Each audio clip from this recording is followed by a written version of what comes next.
Madalas kong nababasa sa comment section ng kasiguran. Kaya naman, nung nasa Aurora na kami, hindi na namin pinalampas. Dumiretso na kami papunta ng kasiguran. Legit talaga mga idol. Sobrang ganda sa personal. Kahit sobrang layo ng biyahe, sulit naman ang gastos. Kaya kung nagbabalak din kayo ng outing, try nyo tumesting dito mga idol. Tara guys, samahan nyo kami dito sa Tibu Tidal Pool ng kasiguran Aurora. 4 AM kami umalis ng Dinadjawan mga idol. 2 hours pa ang biyahe mula Dinadjawan hanggang Tibu Tidal Pool.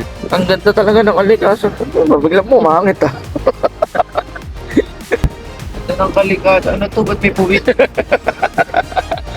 Mag-aalas 6 na nang marating namin yung arko ng kasiguran. Nung nakakita kami ng nagtitinda ng pandesal, bumili muna kami. Day tour lang yung gagawin namin. Tapos uwi kami ng Bulacan ng 3 PM. Nagbayad lang kami ng 10 pesos para sa environmental fee. Ang suggest sa amin nung naniningil, kung day tour lang daw, doon na lang daw kami sa Camp Dalugan. Ito yung nakuha naming spot mga idol. Nag-rent lang kami ng lamesa at table sa halagang 300 pesos. Tapos nagbayad kami ng parking ng 100. Ang entrance naman dito, 20 per head. Day tour lang yun ha mga idol. May ayos na namin yung mga gamit namin, nagluto na kami. Naubos na kasi yung mga dala namin buteng kaya nag-uling na lang kami tsaka gatong. Bali, namili lang kami ng manok pang atubuhin para meron kaming kakainin para sa tanghalian. Kahit sobrang init, hindi nagpaawat yung mga kasama namin chikiting. Kaya kung marami kayong kids sa pamilya at naghahanap kayo ng dagat, try nyo tumesting dito guys. Kita nyo naman, sobrang linaw ng dagat dito. Sa sobrang linaw, kita na rin dito yung mga isda. Nang makaluto na, nag-boodle fight muna kami. Naubos na din kasi yung mga dala naming paper plate kaya naghanap na lang kami ng dahon ng saging. Wala kasi talaga sa plano namin ang pumunta rito sa kasiguran. Nagkaayaan lang kami nung gabi kasi sayang naman daw nandito na kami. Bakit hindi pa namin diretsuhin? Dahil matatagalan pa ang susunod na balik namin dito. After namin kumain, sinamahan ko ng maligo yung bunso namin. Tapos tumesting na rin kami dito sa sikat na tidal pool na to. Dati nakikita ko lang to sa timeline ko pero ngayon nandito na kami. Kaya ano pa hinihintay nyo guys? Pumunta na kayo rito sa Tibu Tidal Pool. Like, follow and share lang for more videos mga idol. At subscribe naman sa aking YouTube channel. Next vlog naman, mumotorin lang namin ang kasapsapan. Dito lang din yan sa kasiguran guys. Hanggang sa susunod na vlog na lang ulit no. Maraming salamat.